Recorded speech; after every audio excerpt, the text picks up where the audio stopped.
Welcome to Leadership Rewired.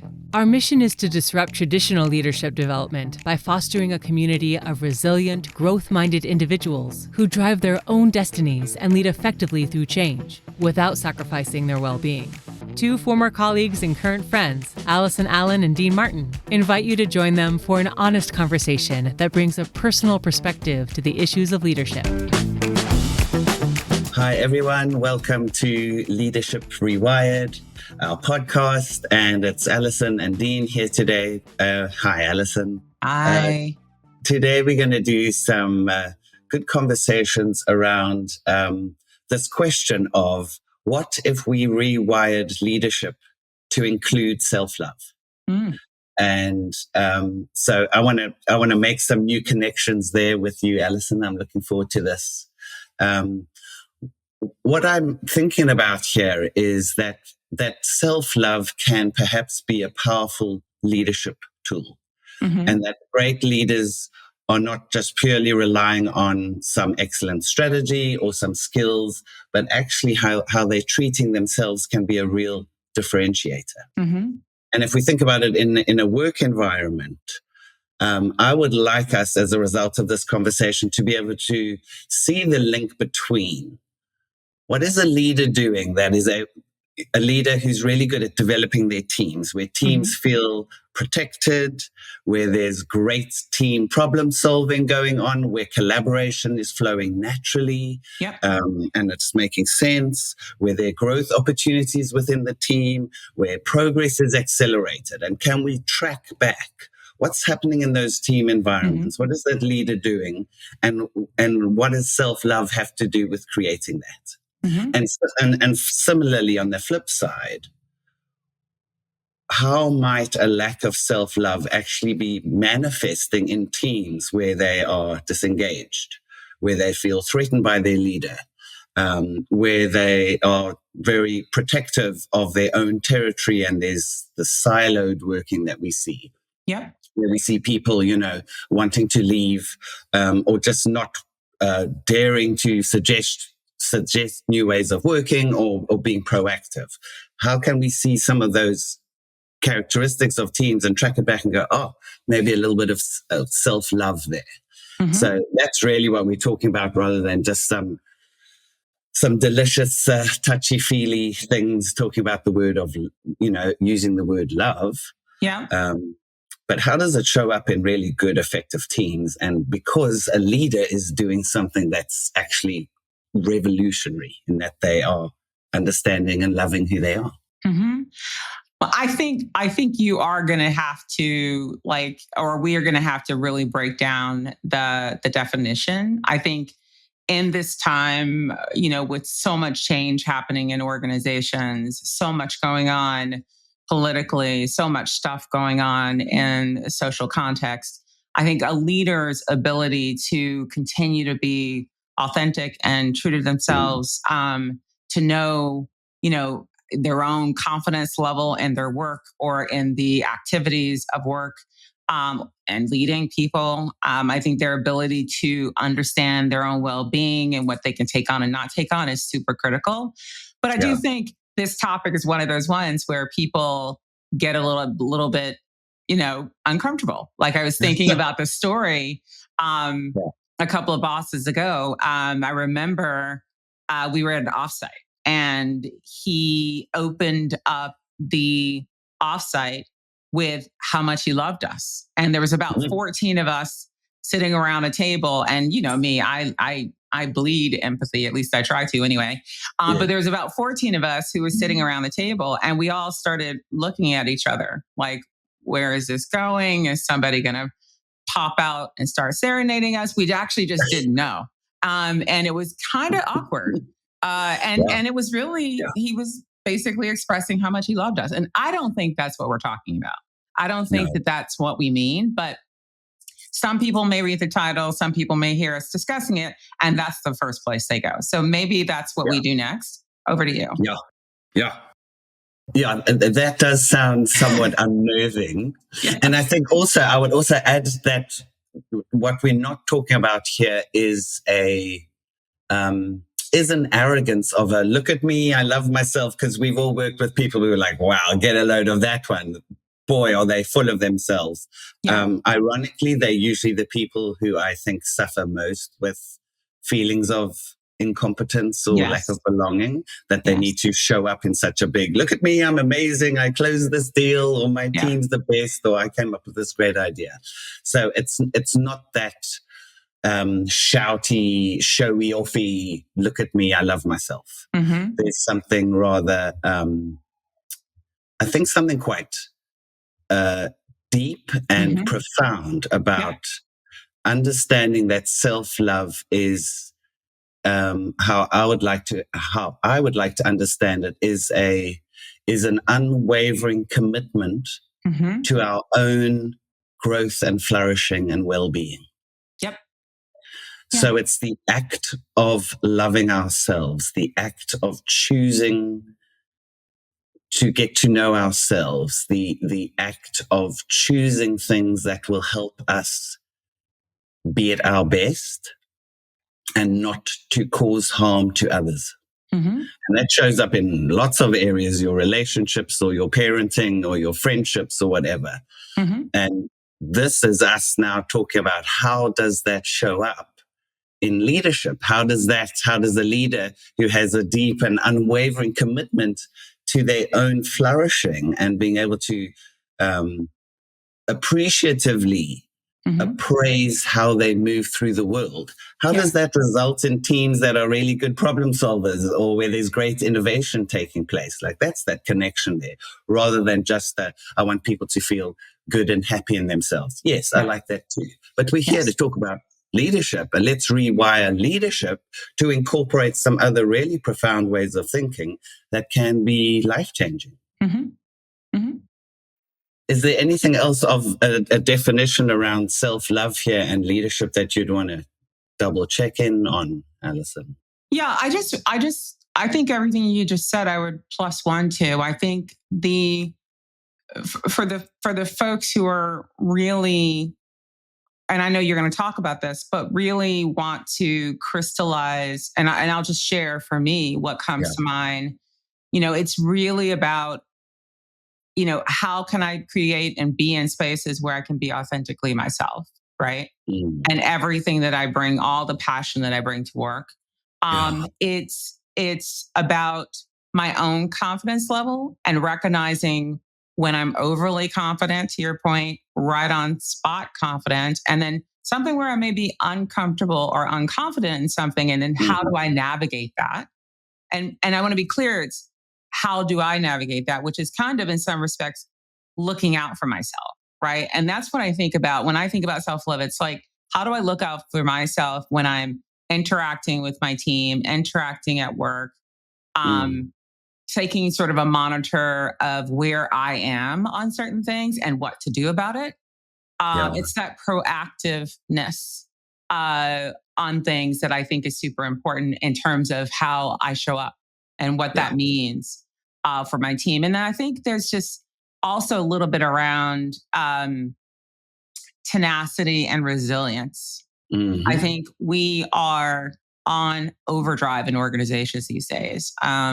I think there's so many things that are coming at people. And we talk about resilience all the time. It's in our mission statement.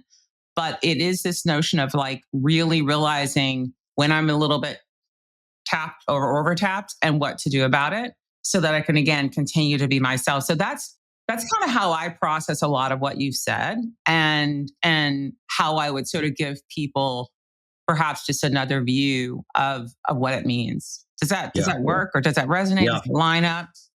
Yes, no, I love that. I'm going to ask you the first thing that you said there as you were sharing was around how leaders can be authentically themselves.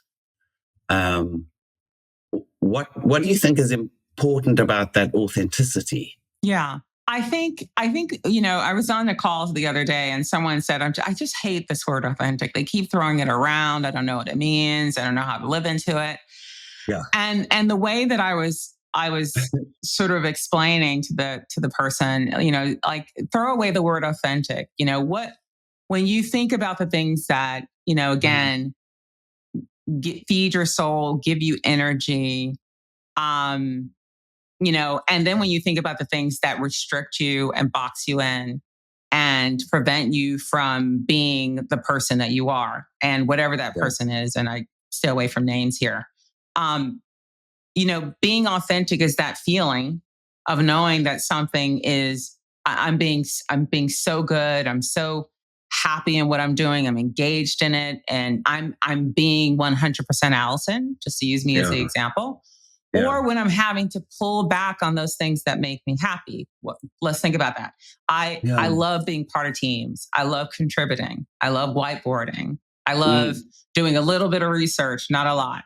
I love brainstorming. I love speaking up and advocating for people. I love getting into the detail, and pulling out. I love team building. I love strategy and execution. And when I feel I'm in a place where I can't express myself in that way or express myself through that kind of work, I might feel like it's somehow being pushed back, and the organization or context is something that's not accepting the fullness of who I am. So that authentic self is needing to live into all of those things that give us energy, that engage us, that makes us excited. And so you stay away from the word authentic, but I think it's really important to recognize, that push and pull that you have to navigate.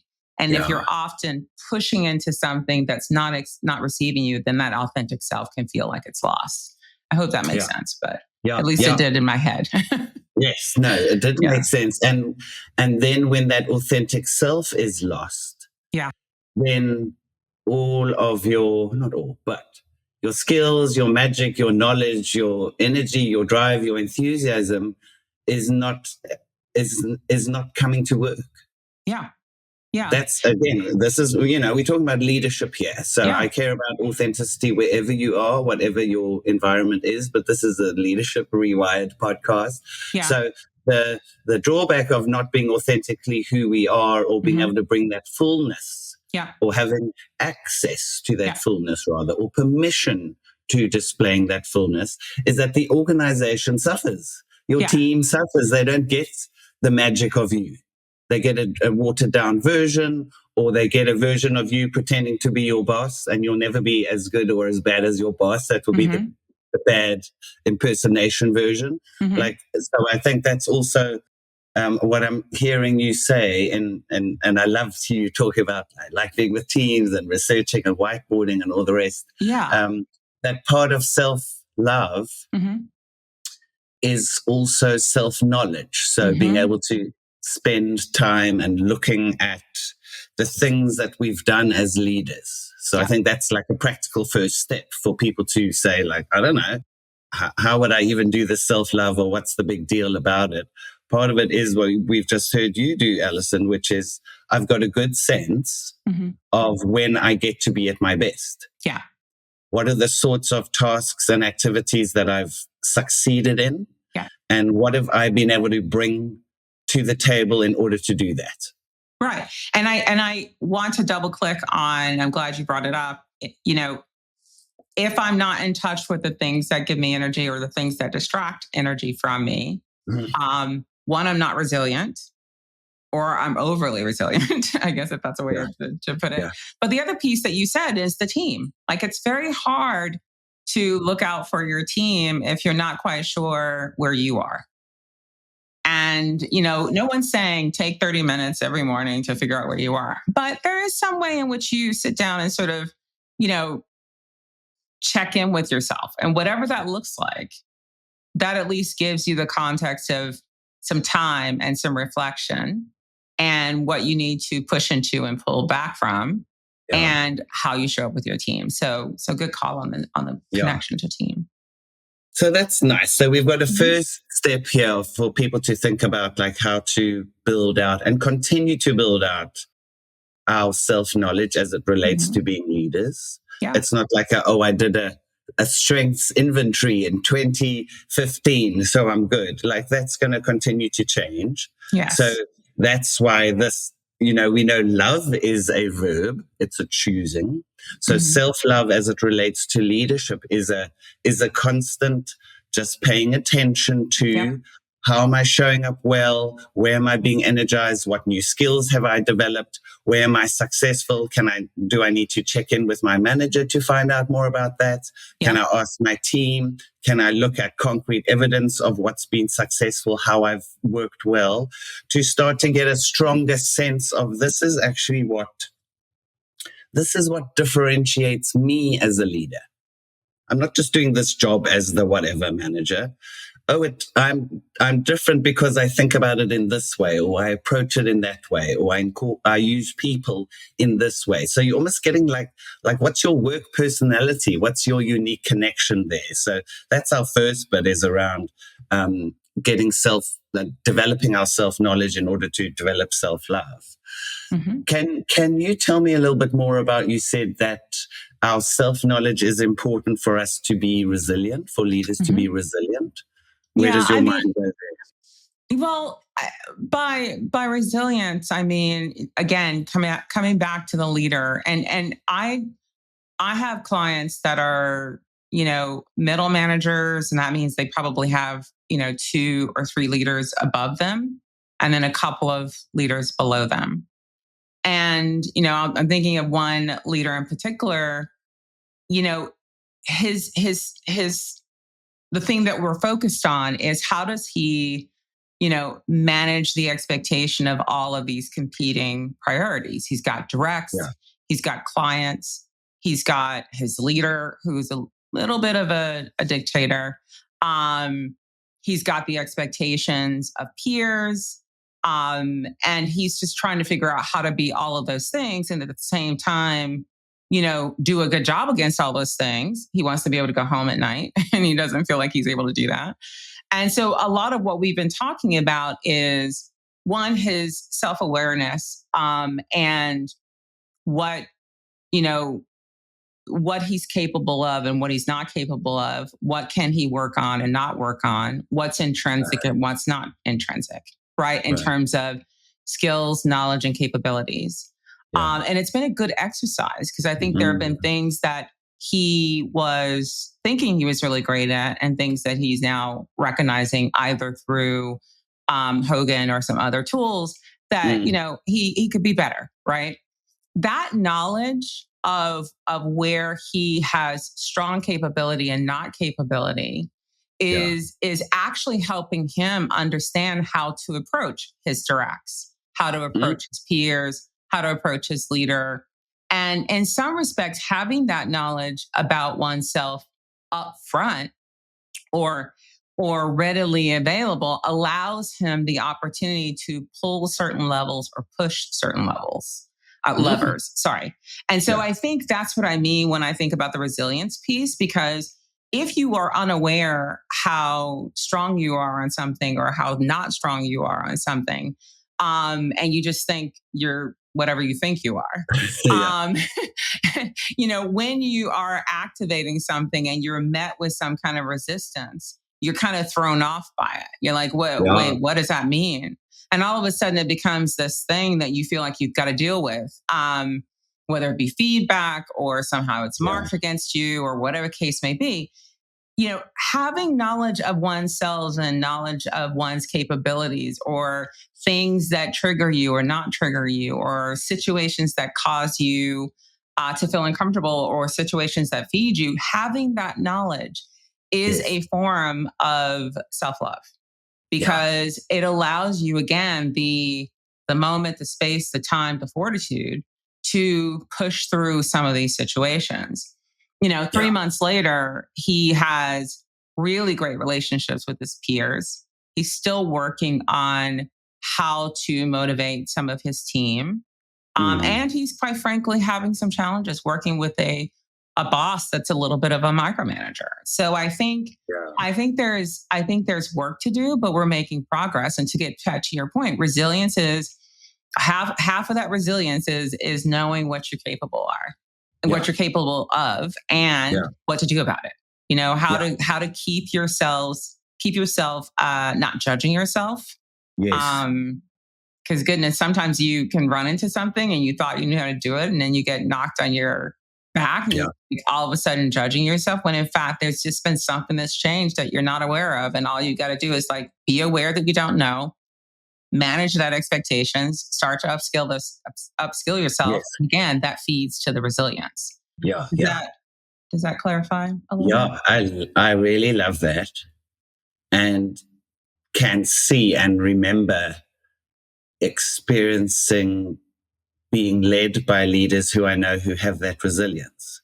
So who are, we would say, demonstrating self-love, but they had that self-knowledge, which meant they were able to be resilient, which is how, can you bounce back from adversity? We all will suffer that as leaders. Yeah. But how quickly can you rally?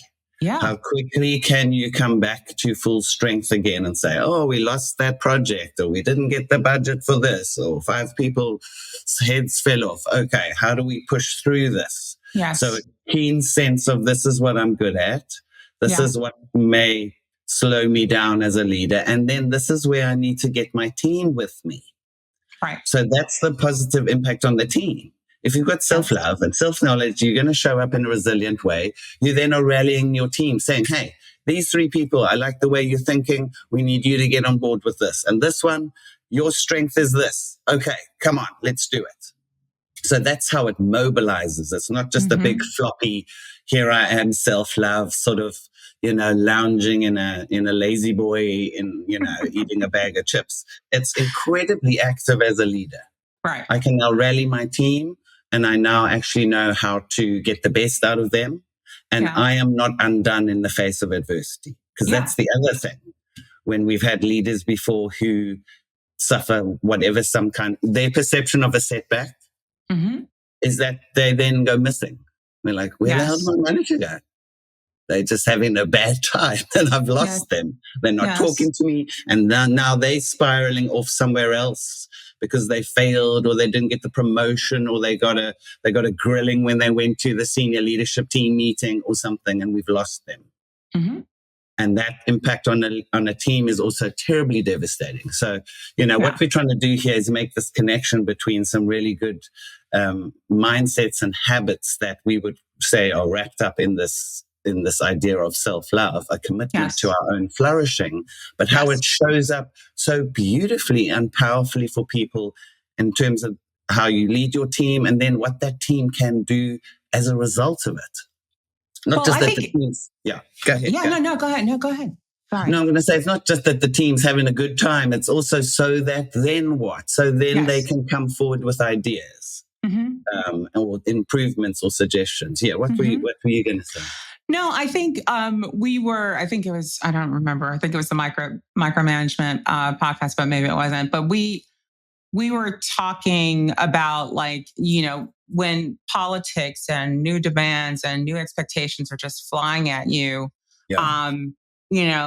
having the ability to think about how to deal with that. Some of it will impact your team. Sometimes it's just impacting you. But having the wherewithal to know how you can respond to all of those things and giving yourself time to do that is a form of self-love, or putting yourself first in a moment of chaos. The other way to think about it is looking out for your team.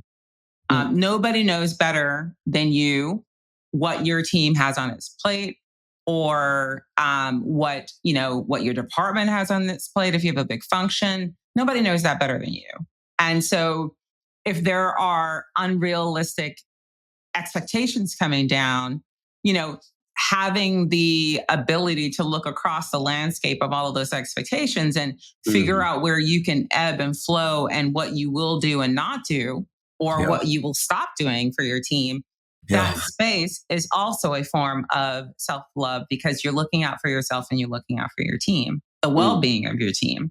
So I think, when you don't have time to look at your capabilities, when you don't have time to look at the landscape and competing priorities, when you don't make the time to look for ways to look out for the well-being and energy of your team, because you're just going and you're just moving, you're not resilient. Your confidence will be all over the place, and your ability to be tenacious will almost be non-existent. So I think there's a lot to be said here, around, just being able to take some reflective time is a form of self-love. Yeah. And then looking out for your team, I think I want to, what that's made me think about is the reason we're doing this. The reason that self-love allows us to look out for our team is that it's based on an accurate understanding, a developing but an accurate understanding of strengths and what it will take for the leader and the team to flourish. Yes. So it's accurate. It's not just that I'm protecting them and we're not going to do that new directive we've been given. No, it's looking out for them so that the leader can get them into the best headspace in order to be creative and innovative and productive. Yes. And not to be derailed by things that will slow them down, that are unimportant. And that comes from two things: the leader being able to say, what are my directives? What am I required to deliver for the organization right now, this year, quarter, week, month, day? And then what is the best thing right now? What decision do I need to be able to be making for my team right now? And how can I go to bat for them by still holding these two things that may sometimes be in conflict with one another? That's the tough gig. But without that self-love, which means I don't really know what I'm particularly good at and I'll just go anyway, please just love me and tell me that I'm a good manager, then I certainly can't do that for my team. And then it becomes like, I don't know, just like a fog of busy activities that are unfocused and that may not yield the results you're wanting. And somebody higher up is asking you and is paying you as a leader to be able to make those decisions and to go back to them and say, hey, we're supposed to be working on A, B, and C. We've just heard a demand for X, Y, and Z. This is what my team needs. How do we reconcile this? This is the decision I want to make. What do you think? All of that stuff, we can track right back to a leader who is strong enough in themselves to say, I know this is what I'm capable of, what my team is capable of. This is how I can communicate the needs. This is how I look out for my team so that they stay focused, so that they get the resources they need to deliver, so that I'm also caring for them as human beings, so that I'm protecting their time, their well-being, their health. Yeah, I mean, how many leaders do you know that want to fail? Like, how many leaders do you know that are put in positions just like, can't wait to just bomb, looking forward to like failing and getting more feedback from my leader who's a bit of a dictator. Like, I can't wait for that. That's just this is literally about winning. And it's about winning because, again, you're that leader. You've got people who report to you. You've got clients. You've got a direct manager. You probably have peers. And you're the center of all of that. And all of those groups require similar but unique things from you. Yeah. Giving yourself the time and the capacity to manage all the pieces, all of the competing priorities, all of the things that, are on your plate, being able to say no to things, being able to put some things on hold. I was coaching a leader and I went to and you've used this before, I'm sure, Dean. It's the crystal ball and the rubber ball analogy, right? And, we're going through things and I'm like, okay, which one of these things is crystal and which one is rubber? Because rubber kind of can bounce in the corner and keep sort of like moving. And sometimes it just sort of goes to the corner of the room and sits there and collects dust and you realize you didn't need to do it in the first place, but that's a different topic. But let's assume you've got crystal balls and rubber balls. Which ones are real crystals? Like, if you don't do this, revenue. You don't do this, no expansion into a certain market. You don't do this, we're not going to get that client. You don't do this, the product's not going to get delivered. Like, those are crystals, right? And then there are things, dare I say, an HR training program that they want you to try with your team. That's a rubber ball. Maybe there's some value in it. Maybe you need to do it. And I don't want to discount HR teams. projects because I do think they're super important, but maybe this isn't the right time to do it. Yeah.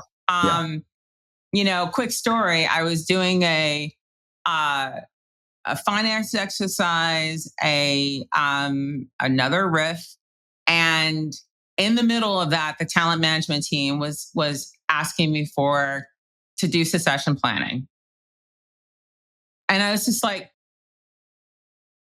is anybody talking? Like we're all aware that we're doing a riff in this department, but somehow I'm supposed to be thinking about my successors. I could have pulled my team to the side. They would have all been scratching their head going, you're asking us for names. You're asking us to cut costs and to find dollars. And now you're asking us for, successors for like Allison, make it make sense.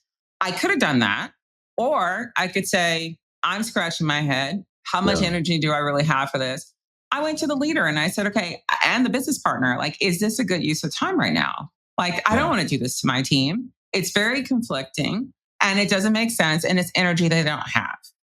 Yeah. And they were like, you're right. I don't even know. Let's figure this out, blah, blah, blah. So having the capacity to be able to sort of question what's coming at you and what's coming at your team and using sort of a crystal ball, rubber ball analogy allows you, again, an opportunity to sort of self-manage everything and all the competing priorities and all the pieces, which again is another form of looking out for yourself, which is another form of self-love. So, and that's what we would say. That's what a good leader is. That's why leaders get paid the big bucks. That's why it's tough. Oh, big bucks, but the medium monies, but the medium bucks. That's why it's a tough gig. Yeah, that's what it means to lead. It's an act. Yes, it is tricky. It's delicious and it's hard. Yeah, you're going to make those decisions rather than you're not just like a communicator of anything that's just coming from above and not inputting there. There's a particular practice that I would say is fundamental for us as we develop our self-love, and it's built upon already a good understanding of self, so self-knowledge, but it's about being open to feedback and actively seeking feedback, and not in the way that sometimes makes people feel nervous. This like, can you give me feedback in a very contrived way? But it's an openness. It's an orientation, a relaxed way of, as a leader, knowing already this is what I'm good at, this is what I'm not so good at, this is how my team supports me in this is what we're working on. Now, therefore, I can easily, after a meeting, say to somebody, hey, what part of how I articulated that made sense for you? Could I do it differently next time? It's about going to peers and saying, in what way am I supporting the goals that your team is working on? What else can I give to my team in order to make sure we're collaborating, we're sharing our resources, we're being mindful of competing goals or deadlines? Let me know this stuff. That's almost like what I would call asking for feedback rather than, did I give a good presentation at the town hall? Right. Which is also feedback, but it's like I'm open to give me some more stuff. Let me know, how am I landing? What impact am I having on you? Because with that, I then can develop and refine that as a leader. That's going to make me better. That is also going to show my team that I'm not going to collapse in the face of anything that looks like criticism. And so we can see that modeling, that practice of like, hey, what else could I do differently? My intention was this. Did it land in that way? Yeah.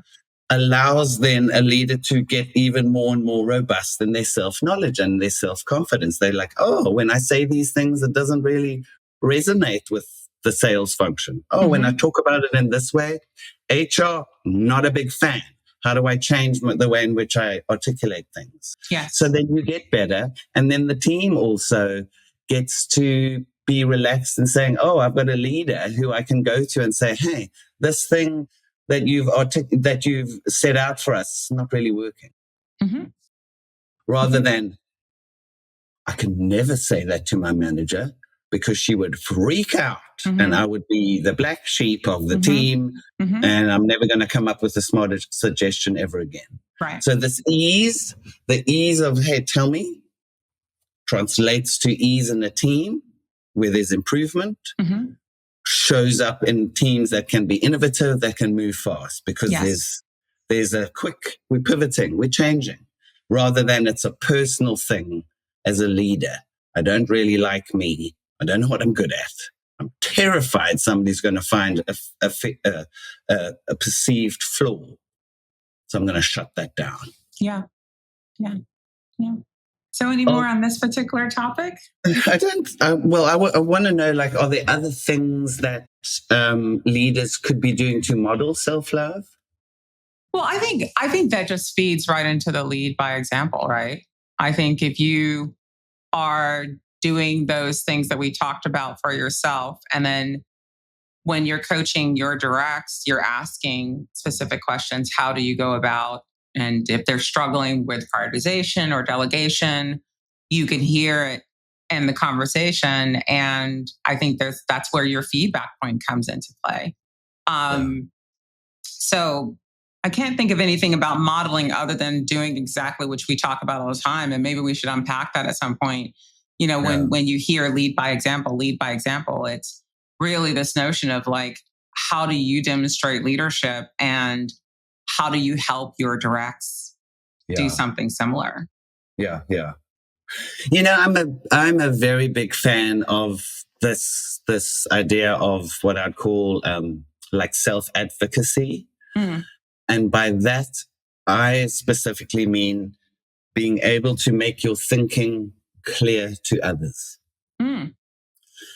So not just running an amazing team meeting by having these 5 agenda points and closing with some fancy thing, and then it's a great meeting.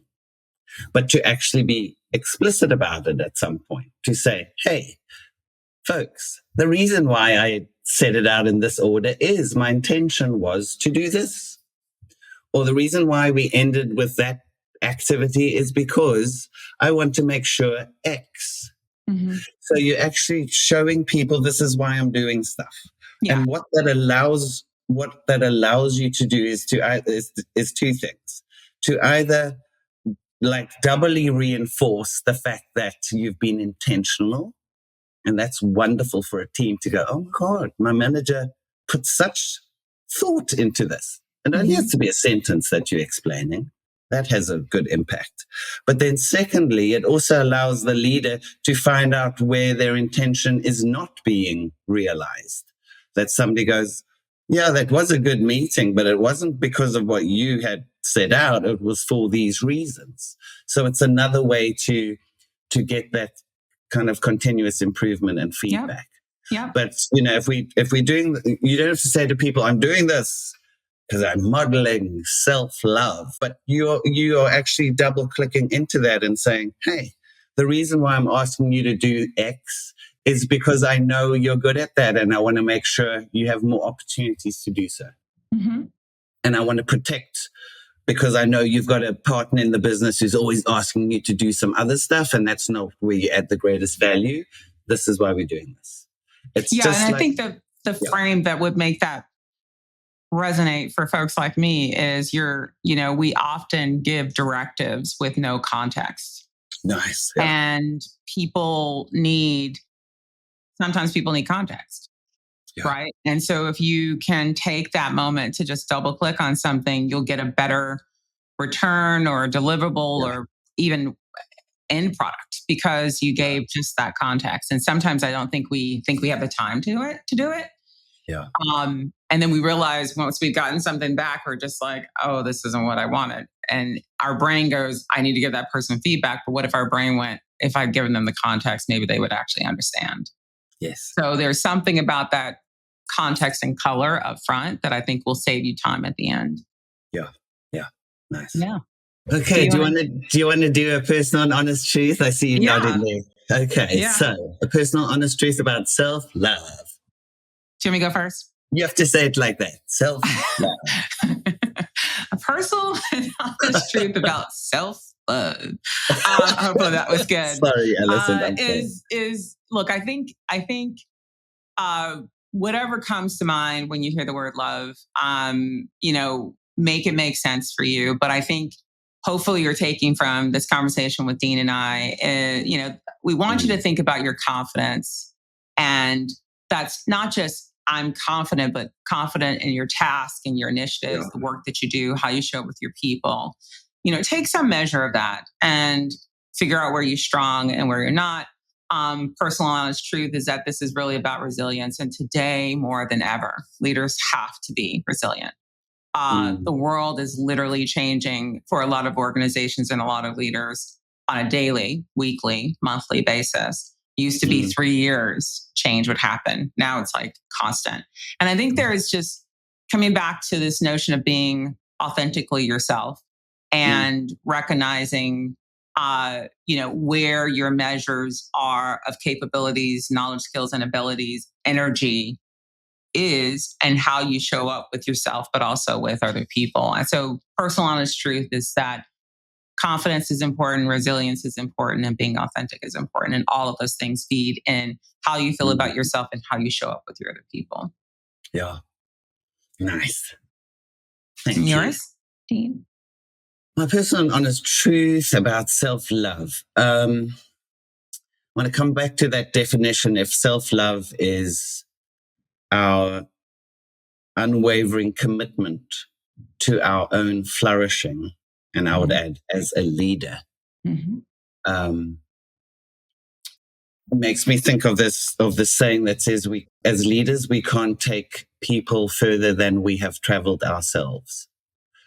So this time and effort and orientation towards knowing ourselves and getting feedback and developing and having a real good sense of who we are at the core as a leader, that commitment to our flourishing will then ensure that we can be committed to the flourishing of our people. Yes. So that they are clear on a vision, clear on the directives, they're being developed, they're not under emotional duress, and they can do some of their best work so that we can achieve results, so we can drive the organization forward, whatever that big mandate is. So self-love doesn't just start and stop with a good sense and an appreciation of who we are. It shows up right in those end results of, wow, I've got a team that is on fire, that is productive, that is innovative, that is energized, that are really like doing great stuff. And that's because I'm doing great stuff for me. I can do great stuff for them. Yep. That's all I got. I'm practically empty. I've given you so much of myself. I'm like a sock puppet. Thank you so much, Dean. But you do that all the time with these podcasts. So I know that you're I think we're both exhausted on the back of them, but no, it's good. Thank you for giving of yourself. So if you enjoyed this conversation, we, as always, appreciate getting feedback and hearing your thoughts and your perspectives.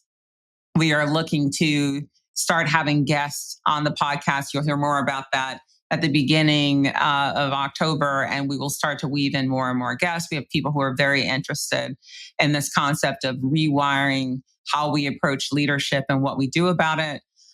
So please subscribe, share our podcast, and we just look forward to learning from you and providing as much of ourselves to you as possible. Thank you so much, Dean. Thank you, Allison. Thanks, everyone. Bye, everyone.